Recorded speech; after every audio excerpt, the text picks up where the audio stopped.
Mas me conta como que surgiu a tatuagem na tua vida, como que foi isso, assim? Eu cortava cabelo, já desenhava, eu desenhava no cabelo dos moleques. Aí um dia eu indo pra praia, na Kombi, né? Antigamente tinha Kombi. Então é bem velha essa história. Pula essa parte. Aí eu tinha um cara com as costas fechadas, um fundo do mar muito maneiro. E aí o motorista da Kombi perguntou pra ele como é que era e tal, se ele sentiu muita dor, se era caro. Aí ele foi e falou que, pô, que sentiu dor, mas nada que não desse pra suportar e tal. E que falou que aquela ele não pagou porque era uma tatuagem pra convenção, uma competição de tatuagem. E aí ele pegou e falou pro cara que... Aí o cara falou, mas se você tivesse que pagar por uma tatuagem dessa, quanto seria? Pô, as costas do cara toda fechada. Aí ele, pô, mais ou menos uns 10 mil, mais ou menos. Que isso? Na época, Era dinheiro pra caramba. era muito dinheiro. Ainda é, né? Ainda é. Mas, se tratando de tatuagem, 10 mil não é muito dinheiro. É a mesma coisa que a gente falar, pô, vai chamar um cantor pra fazer um show, você vai falar pra ele, 10 mil, vou te dar. Um cantor bom, famoso, ele vai falar, pô, só isso? Varia muito do que vai ser feito. Com 10 mil, até dá pra fechar as costas com 10 mil. Depende muito do trabalho que vai ser feito. E se for um trabalho bom, sai mais barato, pelo menos comigo. O trabalho bom, normalmente, eu cobro mais barato num trabalho bom do que um trabalho ruim. Eu considero ruim aquelas tatuagens que todo mundo faz. Tatuagem modinha. Então eu não considero uma tatuagem boa, não considero um tipo de tatuagem que vai acrescentar algo além da parte financeira. Mas aí, concluindo, quando ele falou isso dos 10 mil, aí o olhinho chega brilhou, né? Caraca, eu sei desenhar, pode ser mais ou menos uma chance de ter um dinheirinho a mais. Ganhar um dinheiro bom e fazendo algo que eu acho legal. Mas eu não tinha noção nenhuma de como que era a tatuagem. A minha noção de tatuagem era de tatuagem de rena, porque eu trabalhei com um maluco que ele sabia fazer tatuagem de rena, ele me ensinou a fazer e eu fazia nos outros. Mas a agulha mesmo, o que realmente era tatuagem, você não tinha noção nenhuma? Não tinha a mínima noção. Aí eu peguei e lembrei que eu tinha recebido uma proposta de trabalhar em um salão que tinha um estúdio de tatuagem. Eu ia cortar cabelo lá. E eu peguei e falei, pô, é a chance de eu aprender a tatuar, porque eu lembrei que tinha um tatuador lá. Aí eu peguei e procurei eles novamente. Nessa época, eu dava aula de corte com desenho lá em Madureira. Aí eu peguei e procurei de novo o pessoal que tinha me chamado para trabalhar da outra vez. Perguntei se ainda tava precisando, eles falaram que tava. E aí lá você aprendeu? Aí eu peguei, não, eu já cortava cabelo. Eu fui pra lá na dar intenção. aula, né? Não, eu fui pra fazer um curso. Sim. Só que eu já sabia, eu fui pra fazer o curso porque eu queria o diploma. Eu aprendi muita coisa lá com um cara que me ensinou muita coisa e eu fiquei trabalhando com ele, ajudando ele lá no curso, dando aula junto com ele. E ele me chamou pra trabalhar na barbearia dele. Aí fiquei trabalhando na barbearia dele muito tempo. Aí quando rolou esse lance da tatu. Aí eu fui lá, falei com o cara. Aí o cara falou que me ensinava a tatuar. E aí eu juntei o útil ao agradável. Eu fui pra lá pra começar. Aí eu saí de lá e comecei a meter as caras sozinho. Aí tô aí. Quem fez a primeira tatuagem com você e como que foi a experiência de tatuar, assim, a primeira pessoa, de realmente botar a mão lá na máquina e fazer? Primeira vez que eu meti a mão numa máquina pra fazer alguma coisa foi... Tinha uma amiga minha que ela foi tatuar com esse cara que eu comecei a aprender com ele. Ele começou a tatuagem dela, pintou. Na hora de pintar, ele pegou e me ensinou assim, falou pra mim como é que era, que fazia com a máquina e deixou eu fazendo um pouco. Aí foi a primeira vez que eu tive contato com a máquina, Depois disso foi mais um amigo dele lá, isso é a primeira vez que eu fiz parte de pintura. A primeira vez que eu tentei traçar foi com um amigo dele lá, que ele fez aquele yin yang, aqui assim. Ai meu Deus, logo isso. E pra quem tá começando a fazer um círculo ou uma estrela, Quase impossível. é a pior coisa que existe. Tem muita gente que fala, nossa, é só uma estrelinha. Cara, é muito mais fácil fazer um desenho enorme, uma rosa toda detalhada, do que você fazer uma estrela.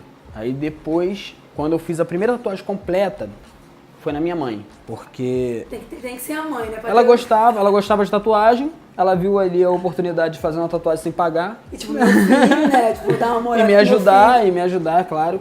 Aí eu peguei e meti a mão pra começar a fazer. Você tatuaria uma criança? Não. Acho que... Primeiro por questão da... Se fosse falar o que eu acho mesmo, eu acho que nem com 18 anos você não tá apto pra fazer uma tatuagem. Porque te garanto que você tem muitas tatuagens que você se arrepende, assim como todo mundo tem. Sim, com certeza. Entendeu? Eu acho que a pessoa com 18 anos não tá preparada pra escolher muita coisa. Referente à tatuagem, por questão de se arrepender, por fazer coisas muito fúteis. Eu, por exemplo, eu tenho uma carpa.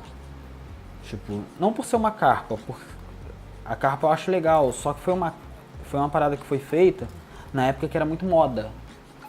E eu acho que toda moda, principalmente aqui no Brasil, sobre tatuagem, toda moda sobre tatuagem é ruim. É muito fácil de você ver se a tatuagem é boa ou não. É só você ver o que todo mundo tá fazendo.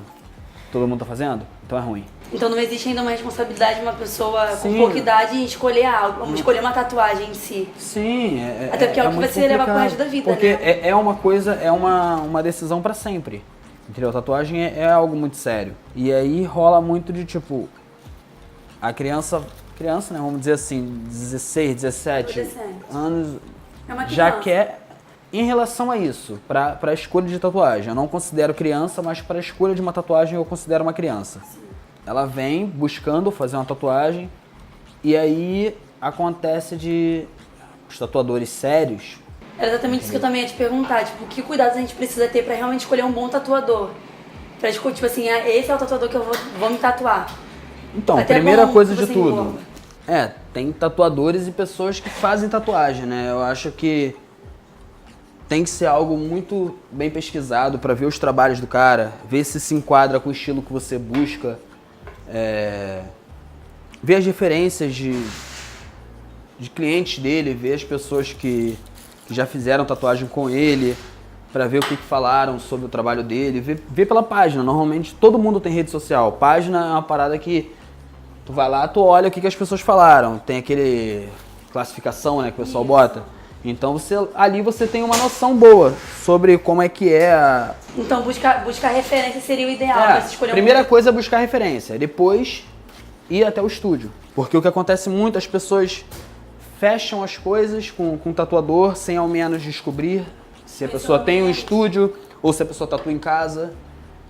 Eu comecei tatuando em casa. É o certo? Não, não é o certo. Para começar a gente tem que começar assim, não adianta, é difícil de se ter um estúdio logo no começo. O custo de um estúdio é muito alto. Então, se você quer uma parada séria, você tem que procurar um estúdio de tatuagem, entendeu? Que tatuagem é pra sempre. E aí, procurar um estúdio, ver, como eu falei, as referências, ir até o estúdio, ver o local, entendeu? Conversar um pouco com o tatuador. Normalmente...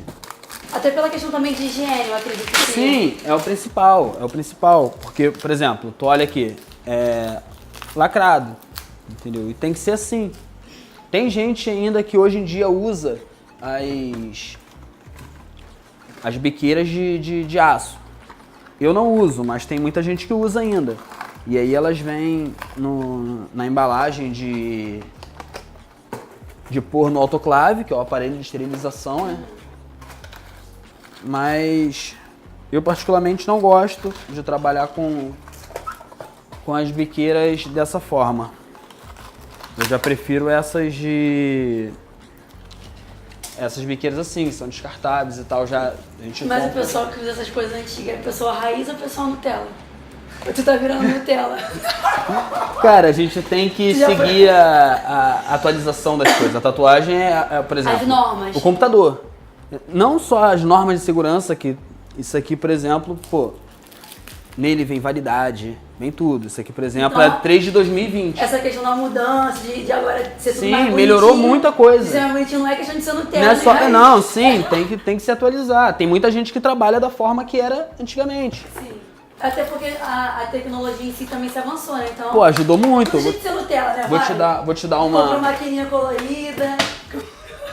Porque olha só, cara, eu vou te explicar. Hoje com esse negócio de trans isso, trans aquilo, aí a gente compra uma maquininha rosa, né? Que é pra poder satisfazer a todo mundo. Por exemplo, essa aqui é uma máquina antiga, das máquinas mais tops que tinha. Não é que ela seja antiga, eu devo ter ela há uns 4 anos. Mas agora tá mais Ela é uma máquina de bobina. Eu, particularmente, prefiro trabalhar com as rotativas do que com as de bobina. Mas cada um tem um estilo de trabalho. Eu já sei algumas histórias tuas, né? Por te conhecer. Mas me conta, tipo assim, sei lá, 2 histórias mais engraçadas que já aconteceu, assim, no estúdio. Vamos lá, no estúdio. 2 histórias mais engraçadas no estúdio. Tem. Duvido que Não, não tem. sim, tem muita coisa. Só que eu tô procurando aqui ver qual que foi alguma bem... Deixa eu pensar.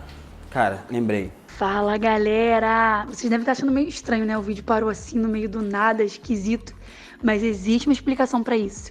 Bom, a entrevista com o Nelsandro ficou maravilhosa. Nós temos bastante conteúdo para compartilhar com vocês.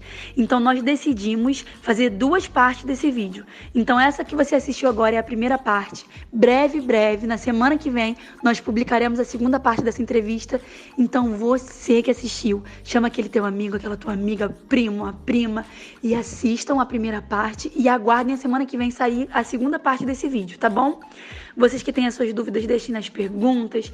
E aproveitando também, dá o seu like, curte aqui, compartilha, comenta, divulga, sabe? Manda no WhatsApp, manda no Facebook, no teu Stories, me marca nas redes sociais. Aproveitando também para dizer que eu deixarei aqui as redes sociais do Nelsandro para você acompanhar o trabalho dele e também deixarei as minhas redes sociais, tá bom? Um beijo e até o próximo vídeo.